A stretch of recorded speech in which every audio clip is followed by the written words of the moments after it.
Mardi le 5, bienvenue en prenant votre café. Tout est bien parti, les pitons sont checkés. Il faut toujours que je check ça. Ça va bien, mais tu sais, quand tu vis beaucoup de bugs techniques, tu n'es jamais rassuré après ça pendant longtemps, longtemps, longtemps. Ben, c'est ça que j'ai eu beaucoup ici avec les problèmes électriques. Travailler à la retraite puis payer des impôts. On va en parler un petit peu. Hein? On vit dans un monde de changements majeurs. Là, hein? L'intelligence artificielle, l'obésité, les batteries. Tous des changements avec des choses qui n'existaient pas. Ben, l'obésité, elle existait, mais là, ça a explosé. On va parler de ça. Tout ce qui s'appelle bleu, là, là, c'est le temps. Là. Si ta compagnie a le mot bleu dedans, là, change ça tout de suite parce que moi, vous expliquer pourquoi, puis ça presse. Disparition. Oh, c'est plaisant d'être joli. On s'en va en 1932. Placement équitable. Est-ce que vous voulez ça, vous autres? Qui veut ça, des placements équitables? Je vais vous dire qui veut ça. Et dès qu'on entend des mots en bourse, hein, Magnificent Seven, Granola, que je vous ai parlé dernièrement, on va vous dire qu'est-ce qu'il faut faire lorsqu'on entend ces acronymes-là pour des compagnies. Hein? J'ai bien de la misère avec mes mots. Attends. Donnez-moi un mot qui sonne, des mots qui résonnent. Faites bien ça, vous vous abonnez. Vous allez finir par avoir mon 20 000 abonnés à un moment donné. Travaille fort. Travaille fort dans les coins. Je ne vais pas dire que je donne tout ce que je peux. Je donne mon 110 comme dirait Daniel Lavoie, alias Patrice Lemieux, dans Big Brothers. Big Brothers. Et je vais parler tout le temps. Hein? Selon moi, notre pension de retraite ne devrait pas être négociable. Dès qu'on peut toucher notre pension de retraite, on la prend à 60, 65, 70, 72, c'est à nous autres. Pas de notre faute si la Caisse de dépôt fait des placements de merde puis ils veulent nous couper. Là. Il va falloir que le gouvernement revoie ça. Peu importe combien tu gagnes, t'as toi, t'as moi, t'as nous autres. On ne touche pas au régime de retraite, c'est point final, c'est pas négociable. Dans les journaux, on parle que il y a des gens, comme il y a un monsieur de 76 ans qui va travailler et dit ben, mais je ne devrais pas payer d'impôt. Non, l'impôt, ça, il faut le payer. Hein, parce que l'employeur doit payer sa partie, l'employé aussi. Pour moi, ça, c'est pas négociable. Tout le monde paye ses impôts, peu importe l'âge que tu as. Mais de couper le fonds de pension parce qu'il travaille, ça, c'est non. Ça, c'est non. Ça, c'est parce que vous acceptez que la Caisse des dépôts fait des placements de merde et un rendement de merde qu'il faut couper. C'est non, c'est à nous autres, ça. On a cotisé toute notre vie pour avoir un régime de rente du Québec ou un régime de pension du Canada. C'est à nous autres. La seule chose qui nous appartient, c'est l'année à partir de quand on le prend. Donc, par nos cotisations, on ne devrait jamais être coupé. Et c'est ça que le gouvernement devrait corriger au lieu de penser à l'impôt. On veut que nos personnes âgées travaillent, coupez le poste à eux autres. C'est à eux autres. Clair? Hey, on vit un monde de changement quand même. On va faire une transition, je me choque. On vit un monde de changement majeur. Hein? Il y a 1 an et demi, l'intelligence artificielle, c'était juste Yoshua Bengio qui en parlait quand il est invité à Tout le monde en parle. On se demandait quoi faire avec ça. Là, maintenant, on ne se demande pas quoi faire. Hein? On se demande qu'est-ce qu'on ne peut pas faire avec ça. Je vous ai parlé avec l'arrivée des vidéos que Sora, il y a quelqu'un qui a mis un investissement de $1 milliard de côté, 800 millions américains. On le voit tout ce qu'on peut faire avec ChatGPT. Hein? Si vous ne le savez pas, il est temps que vous l'utilisez. Je programme beaucoup, beaucoup, beaucoup avec. Il m'aide aussi. Quand on écrit des recettes, on les écrit, on les teste. Hein? Mais après ça, il faut mettre du code back-end qu'on appelle en dessous. Et c'est là que ChatGPT vient m'aider. Pour ça que mes recettes explosent puis que je suis dans les top 3 dans la plupart des recettes qu'on a maintenant. C'est grâce à ChatGPT. Donc ça, c'est nouveau. Hein? C'est un nouveau paradigme, puis il faut l'utiliser. Maintenant, les batteries. Hein? On nous casse les oreilles avec les autos à batterie. Ça prend des chars à batterie, il faut avoir des chars. On n'en veut pas tellement parce que ça coûte trop cher, puis la courbe d'apprentissage n'est pas là, mais on s'en va là. Encore là, il y a quelques années, c'était juste des tripeux qui avaient des batteries. Là, maintenant, les lois s'en viennent vers ça. Fait qu'on en parle à tous les jours. On met des milliards sur la table. Et la troisième chose qu'on vit en ce moment, c'est l'obésité. Une personne sur 8, quand même, qui est obèse. Et les changements qui viennent avec ça, puis je vais vous montrer un graphique. Et voilà, je suis là. Le graphique, comment les nouveaux médicaments anti-obésité. Bien, en partant, il y a un engouement vers la bourse. Et là, faites attention s'il y a un mot qui s'en vient bientôt par rapport à ça. Là, il va sûrement en avoir un. Mais les médicaments contre l'obésité changent nos habitudes alimentaires. Hein? Les fruits et légumes augmentent de 54 quand quelqu'un prend des... Bien, en partant, c'est sûr que si tu es rendu à prendre un médicament, c'est que tu es conscient qu'il faut que tu changes. Donc, en partant, quand tu es conscient, puis tu as un outil qui t'aide, parce que pour perdre du poids, c'est compliqué. Ça prend, puis s'entraîner, bien, ça prend une motivation. La motivation, c'est notre corps, ce qu'on voit. Et quand ça prend du temps, on a tendance à abandonner. Mais là, avec les médicaments qui nous donnent une perte de poids de près de 14 en 3 mois, bien, c'est sûr qu'on va faire des changements. Donc, toute la chaîne alimentaire est bouleversée. Les fruits et légumes, on en mange 54 de plus. La volaille, 38. Le riz, céréales et pâtes, 10 quand même. Il en mange quand même 44 de moins. Et de la liqueur, 70 moins de liqueur. C'est énorme, hein? C'est énorme. C'est là que des compagnies comme Coca-Cola, qui voient ça, Pepsi, doivent réagir. Ils ont de l'eau, ils ont d'autres choses, là, mais ils doivent réagir solide. Hein? Regardez les snacks salés et les chips. C'est un peu dans la catégorie que je peux me trouver dans certains cas. Bien, ça descend, on n'en consomme que 6 67 de moins, les gens. Bon, j'ai de l'ail noir, j'ai d'autres choses, j'ai des savons, des shampoings. Et c'est là qu'il faut s'adapter avec le marché, tout simplement. Là. Mais il reste que les gâteries qu'on a, il y a de la place dans le marché, mais je vous le dis, tu ne lèves pas le matin en mangeant une barre de chocolat non plus. Il faut être normal et y penser. Hein? Bon. Aider l'Ukraine. On parle beaucoup d'aider l'Ukraine puis de donner de l'argent. Puis moi, j'arrive au point où, quand tu regardes que ça dure depuis des centaines d'années, cette guerre-là, bien, là, est nouvelle, mais les tensions entre ces deux pays-là sont toujours là. À un moment donné, il faut lever le pied et dire qu'est-ce qu'on fait pour les aider. Hein? Il y a une limite. L'Europe a voulu aider l'Ukraine. En plus de donner de l'argent, il a dit on va vous aider à sortir les denrées de votre pays en enlevant les tarifs douaniers. Avant la guerre, il y avait 20 000 tonnes de sucre qui rentraient en Europe. Là, maintenant qu'il n'y a plus de tarifs douaniers, 400 000 tonnes de sucre. En Ukraine, ils ont des parcs de volailles jusqu'à 2 millions. En France et en Europe, ils peuvent en avoir plus que 20 000 par emplacement. Donc, la volaille, le sucre et tout ça sont en train d'inonder les marchés. Puis c'est pour ça que les agriculteurs sont dans la rue aussi.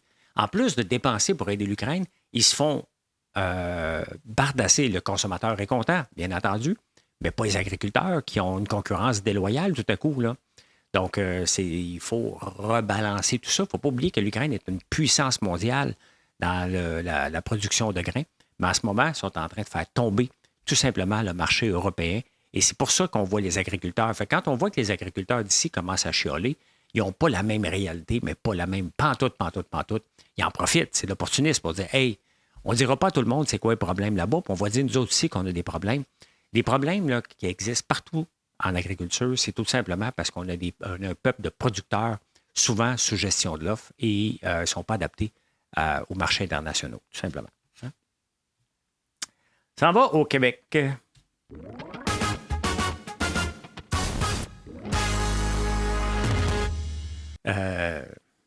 Ouais, c'est drôle parce que j'ai mis bleu l'écran. Je pense que m'a changé mon écran de bord. Après le panier bleu qui s'est fait sortir, l'espace bleu, qui était supposé être des musées à travers la province, vivre les musées. Bien, les premiers ont dépassé des dépassements de coûts de 50 millions. Comment qu'on fait pour dépasser 50 millions? Y a-t-il quelqu'un dans place qui est capable de me dire François, on va te montrer comment on va dépasser de 50 millions un projet qui coûte 50 millions par temps? Comment vous faites ça? Hein? Ceux qui font ça, il y a certainement quelqu'un qui m'écoute à un moment donné qui a dépassé un budget. Comment vous faites ça? Êtes-vous déjà dans le temps caillette, là? Tu ouvres les murs, tu fais comme tabarnak, hein? Qu'est-ce qui se passe? 50 millions, ça reste beaucoup d'argent pour bâtir une bâtisse, là. Hein? Fait que l'espace bleu, adieu, puis une maudite bonne affaire. Sincèrement, on a-tu besoin de ça? Hein? On a-tu besoin de ça? C'est beau, les arts. Je trouve que les arts prennent trop de place dans les journaux et dans notre vie et dans l'argent qu'on investit là-dedans. Je ne dis pas de ne pas d'investir, mais par rapport à l'éducation économique, c'est sûr, je prêche ma paroisse. J'aime ça parler d'économie, j'aime ça parler d'argent. Pas d'argent comme étant là, hein? Mais comment on peut s'assurer une retraite qui a de l'allure? Hein? Je viens juste d'en parler. Donc, comment on peut s'assurer de bien vivre? Comment on peut mieux manger en économisant? Donc, c'est ça qui me passionne, plus que l'argent en tant que tel. Mais je trouve qu'il y a trop de place, puis on le voit, ils ont décidé de tirer à plug là-dessus. C'est le maudit bonne affaire. Hein? Hey, François Legault, vous vous souvenez, à un moment donné, il a dit Là, on va faire attention à ce qu'on dit, là, tu sais. Puis depuis ce temps-là, c'est le désastre partout, là. Des menteries avec le stade olympique, puis tout ça, tu sais. François Legault dit, là, la semaine passée, avec raison, mais est-ce qu'il est obligé de le dire? À quoi ça sert, le Bloc? C'est sûr, c'est pour tirer dans les pattes du Parti québécois, là. Mais il sert à quoi, le Bloc? Ceux qui y croient, là, parmi vous, parce qu'il y en a plusieurs Québécois qui y croient, là. Moi, je n'y crois plus. Hein? J'ai déjà voté pour le Bloc, mais j'y crois plus. Ça sert à quoi d'être dans un parti d'opposition quand tu es le troisième ou le quatrième parti, puis tu n'as pas un mot à dire? Hein? Tu n'as presque rien à dire. Ça sert à quoi? On ne la fera pas, la séparation, de nous aider, de nous protéger. Ils ne nous protègent pas. Le parti, le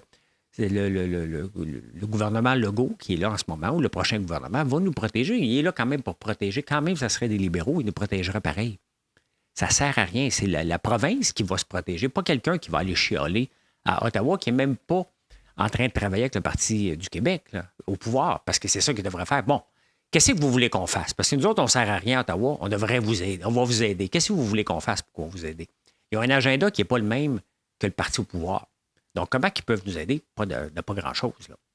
Pas grand-chose, mais est-ce que François Legault, alors qu'il s'est dit qu'il était pour se taire, c'était le bon move? La misère à se taire, hein? Il y a de la misère un petit peu. Et le 4 litres de lait. Quand j'étais jeune, on n'achetait pas, t'es trop pauvre. On buvait du lampoudre, c'est vrai. Je me plains pas, mais c'est ça pareil. Maintenant, on achète du lait en 4 litres. Puis d'ailleurs, je me posais la question, parce qu'on achète beaucoup à l'usine pour faire les gaufres, pour faire des produits qu'on fait. Donc, je pense que les gaufres, dans les beignes, y a-tu du lait? Peut-être. Je n'ai pas le sac à côté de moi. Mais on en utilise beaucoup. Puis je me disais, pourquoi ça n'arrive pas dans un vignier, un gros vignier, parce qu'on le passe, là.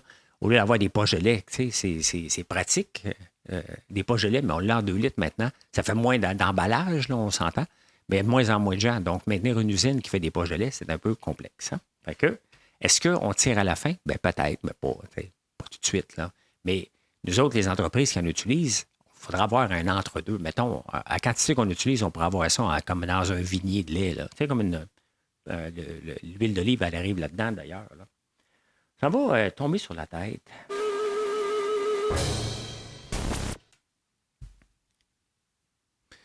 Aimez-vous ça, Jolie? Le 5 mars, c'est comme un samedi saint. Hein? Je pense que c'était en 1932. Pâques a dû être plus tôt parce que ça a l'air rien que des nouvelles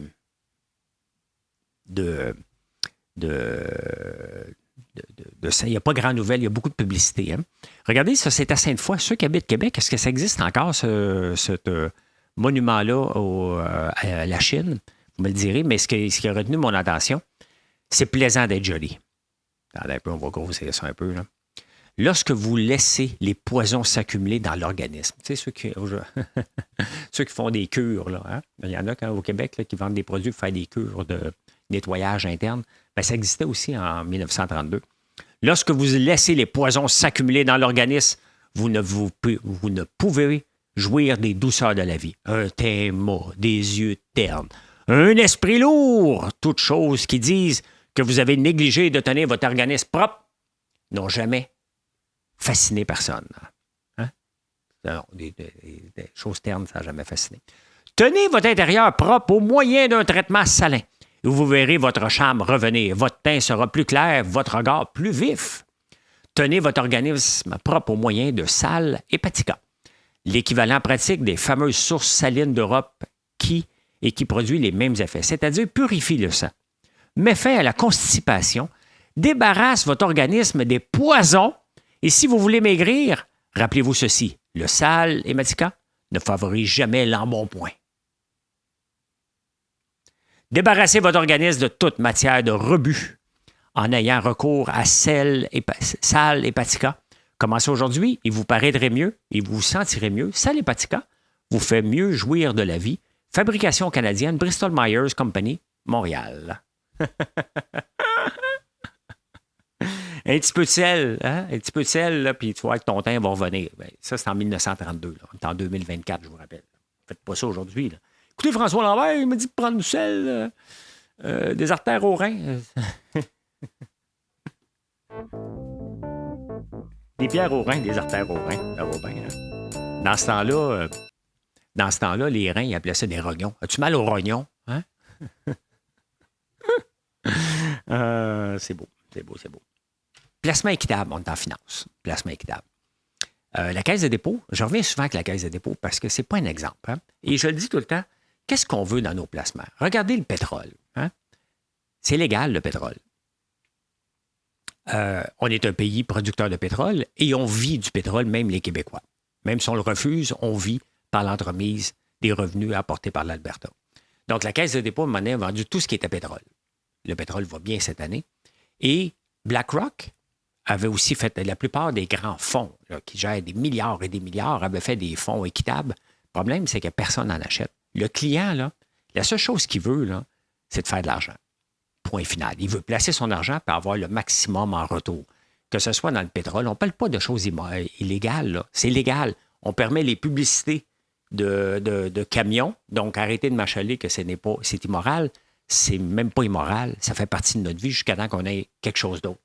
Donc, les gens ne veulent rien savoir. Rien savoir. Donc, les fonds équitables n'ont pas la cote, mais la Caisse de dépôt le fait, l'a vendu au pire moment. A vendu toutes ses actions de pétrole au pire moment. Et les clients ne veulent pas ça. Si nous, on ne veut pas ça, pourquoi nos grands fonds se pensent bien smart puis le font? Bien, les grands de ce monde ont dit on va se calmer les pompons sur les choses équitables. Là. Il n'y a personne qui veut ça, tout simplement. Hein? Personne qui veut ça. Je vous parle souvent du Magnificent Seven à la bourse, hein? Mais quelque chose de très intéressant dans pas le Wall Street, le Figaro. Regardez ça. C'est pas celui-là, c'est celui-là ici. Name Game. Je me souviens pas de toute la gang, là, mais on a souvent parlé de MT, SAS. Non, souvent parlé, j'ai aucune idée. Le cloud, le FANG, ça doit être Facebook, Apple, Amazon, Google, puis le N, c'était qui? Non, le N. Le blanc. Après ça, BAT, je ne me souviens pas. Magnificent Seven et Granola, que je vous ai parlé dernièrement. Granola, c'est les 11 compagnies. C'est Granola, en passant. Là. C'est 11 compagnies qui sont très grosses en Europe.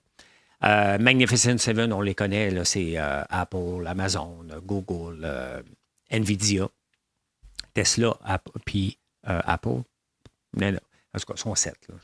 Je ne connais pas tout par cœur. Le but, c'était pas de voir si j'avais une mémoire de Paul Hood. Personne n'arrive à la hauteur de Paul Hood. J'ai une bonne mémoire, mais pas la sienne. Mais ce qu'ils disent, dès qu'on entend parler un mot, Magnificent Seven, il reste 12 mois avant que ça dégringole. Pas que ça dégringole, mais la ride est finie. Ça, 2 ans avant, c'est là que les compagnies performent mieux, avant qu'on les nomme, qu'on leur donne des noms. Et on peut le voir avec Apple. Hein? On peut le voir avec Apple. Regardez, Apple, bien, aujourd'hui, qui descend de 5,29. Mais on voit que ses meilleurs jours sont derrière. Il y a Tesla aussi, que leurs journées sont pas mal passées. Apple, il y a une raison pourquoi que ça dégringole sérieusement. Ils viennent d'avoir une amende de 2 milliards d'euros, donc à peu près 3 milliards canadiens, pour une surdominance de leur Apple Store. Parce qu'Apple, lorsque tu as une application, il faut que tu payes des droits. Donc, mettons, tu as une application de musique, en plus de payer les droits aux chanteurs, il faut que tu payes 27 % à Apple. Et là, ils viennent de se faire taper dessus. Ils vont sûrement aller en appel, là. Mais le titre en mange une volée. Ils n'ont pas d'auto à venir. Ils ne sont pas dans l'intelligence artificielle. Fait Apple traîne de la patte en ce moment. Est-ce qu'ils vont nous sortir un coup de circuit? L'Apple Vision, le masque, ça a l'air bien cool, mais ça coûte très, très cher. Donc, il n'y a rien à nous offrir. Malheureusement, c'est pas bon pour nous qu'Apple n'ait rien à nous offrir parce que ça fait partie à peu près de tous nos fonds d'investissement Apple. Donc, on veut qu'ils s'en sortent, mais pour le moment, c'est juste des mauvaises nouvelles qui s'accumulent. Mauvaise nouvelle, pas tout à fait pour le Bitcoin. Hein? Regardez la progression fantastique. Puis moi, tu sais, dans mes directs, là, ça me fait plaisir de parler de Bitcoin et de crypto-monnaie. J'en avais mis de l'argent, j'en mets plus. Hein? Je suis juste en train, ça monte de façon, je vais vous montrer quelques titres, de façon inhabituelle, mais c'est ça la crypto. Et je veux juste en profiter sur papier pour récupérer une partie des pertes que j'avais parce que j'ai mangé toute une volée avec mes placements. Crypto aussi, là, le Bitcoin, j'en avais acheté à 60 000, donc là, il était à 70 000. Je ne fais pas beaucoup, j'avais mis 300 $. Là. On s'entend, là, c'est toutes des pinottes que j'avais mis là-dessus. Mais il monte et son maximum, c'était 68 789. Donc, est-ce que le Bitcoin va dépasser ça? Probablement cette semaine si la tendance se maintient. Mais regardez, en fin de semaine, ceux qui suivent les mêmes coins, là, c'était la folie. Regardez Shiba qui monte depuis 3 semaines. C'est du 400 Floki Inu, on appelle ça des chandelles, là. Baby Doge, un paquet comme ça qui a augmenté de façon spectaculaire, puis il y en a un paquet d'autres. C'est basé sur rien, à part la spéculation, là. Jamais je vais vous recommander. Moi, j'en remettrai plus une scène en crypto. C'est réglé. J'en remets plus. J'ai eu mon trip. J'aime investir dans quelque chose que je comprends, que je connais et qui est tangible, que je sais pourquoi que ça monte, que je sais pourquoi que ça descend. Apple, on le sait pourquoi ça descend. Hein? On le sait pourquoi Nvidia monte aussi. Donc, tout ça pour dire que faites attention quand on commence à nommer un titre, donner des noms. Souvent, ses meilleurs jours sont passés. Ça ne veut pas dire que ça va dégringoler, ça ne veut pas dire que ça va être un crash. Ça veut dire que la progression qu'ils ont eue ne sera pas la même dans les 24 mois qui suivent à un moment donné quand on lui donne un nom. Comme là, c'est Magnificent Seven, je vous ai parlé de granola. Il va en avoir toujours, il y a toujours eu des périodes comme ça. Donc, voilà. Apple, Magnificent Seven, Apple et Bitcoin, mais on s'en va aux insolites. C'est pas là, c'est pas bon.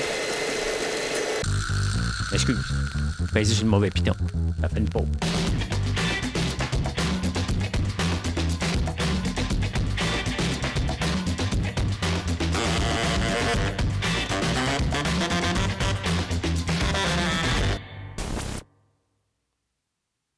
C'est lui qu'il fallait que je pèse. C'est lui! Là, je vais éternuer.